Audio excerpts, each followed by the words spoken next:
Howdy there, everyone. Now, good racing games seem to be quite hard to come by these days, and something that's even harder to find is an arcade racer. Once the 2000s hit, arcade racers really kind of died off, to be honest. Other than a few games and some throwbacks here and there, I will say it's a dead genre. Racing games are already rare enough, but if one comes by, it's either a kart racer or a simulator, but occasionally, like maybe a few times in the entire decade, we do get an arcade racing game. And when we got near the end of the decade, we got Horizon Chase Turbo, an indie game that tries to be like the arcade racers of yesteryear. So let's take a look. With no real story, let's just get right into the gameplay. As you can see, it's a very fast, classically styled arcade racer, complete with screen scrolling and stuff rendering right in front of you, getting big when you get close to it and fading away quickly. Lots of crazy turns, hills, they go up and down, and everything in between. This is a very fast racing game, and I think the best way to describe it is like pole position on crack.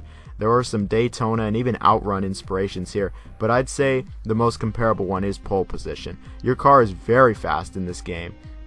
No matter what you choose, it's fast. At the beginning of the race, you can get a little boost, and then throughout the race, you can also get a boost a number of times by pressing the square X button. But either way, you're going really fast. When I first started playing the game, I was actually slowing down a little on the turns, like letting go of the gas even. However, I quickly found out that you don't want to be doing that. You want to be going through these turns at the absolute highest speed, where you basically just drift through the turn. Like, forget slowing down, you're just going to have to drift as hard as you can. Now, in every race, there are a few things to do. First off is the race itself. Do you want to, win the race? There's 20 cars in every race. Yes, 20. And you want to pass them up, and bumping them is really not the best idea either. The car has some Daytona-like physics where bumping them slows you down a bit, and they can seriously slow you down and mess you up quite easily. But you want to try to get past them to, win that race. So winning the race is vital, of course, but there's actually more to it than that. In almost every race, there are chips to collect on the track. If you collect all of them, then you complete the chip challenge for that track. These chips are usually just kind of scattered all over. Next is fuel. Every car actually has fuel, and you need to drive through the gas canisters to get more. These are also just scattered across the track. Last to mention is the boost canisters. When you collect one, you get another boost. There is usually one, maybe two on each track. So there are a few other little factors to consider to the racing, more than just winning it. But even without these factors, the driving in this game is just fantastic. It feels really tight, and it plays really tight, and it's fast. So in the game, there are 3 modes of play. There is the main World Tour mode, a tournament mode, and endurance mode. The latter two are unlocked from playing World Tour mode. This is the main mode of play. You go through the world completing various races along the way.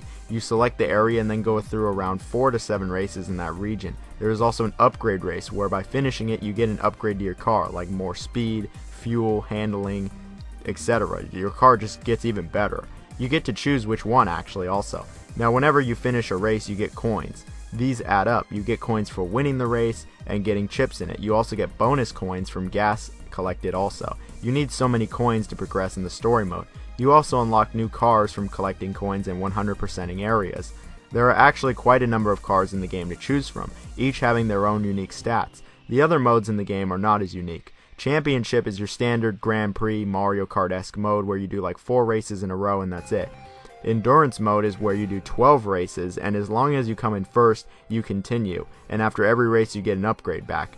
There's plenty to do in this game. Just because it's an arcade racer does not mean it's short on content. The World Tour takes quite a while, and 100%ing it is fun as hell. In addition to that, the courses in this game are great. While a lot of them have similar aspects like crazy turns, fun straights, and those awesome rolling hills, this game feels just really fast. I really just can't emphasize enough how fast this game feels. It's one of the fastest feeling games I've ever played, for sure. It's a blast. Now when it comes to the visuals, I love them. They have this PS1 style to them without all the grain and jank, so it looks pretty polygonal. Of course it doesn't look amazing, it won't blow your mind, but this is an indie game and it has a really nice, easy on the eyes, basic art style. I really appreciate it actually. The cars all look great and have a nice amount of detail to them. They animate really well as well.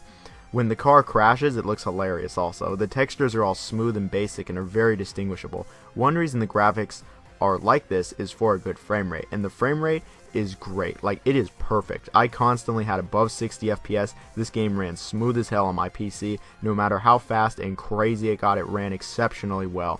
This game is wonderfully optimized, and it's clear the graphics were like this for a great frame rate, and it does have that. Overall, while the graphics may be very indie, I still like them very much. The sound is wonderful in this game as well. All of the cars sound great, and the noises they make are just really well done. Any other sound effects present, just as good, honestly. A lot of them really satisfying, like collecting the chips, actually. Then we get to the music.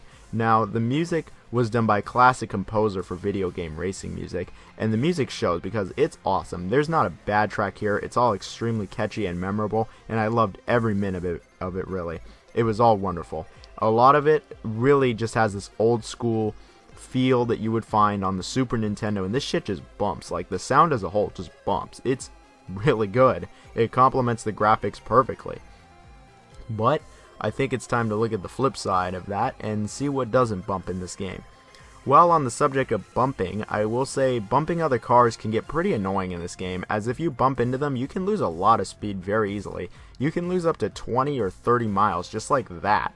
And while that is fair to an extent, this game gets extremely difficult because the cars start tracking you.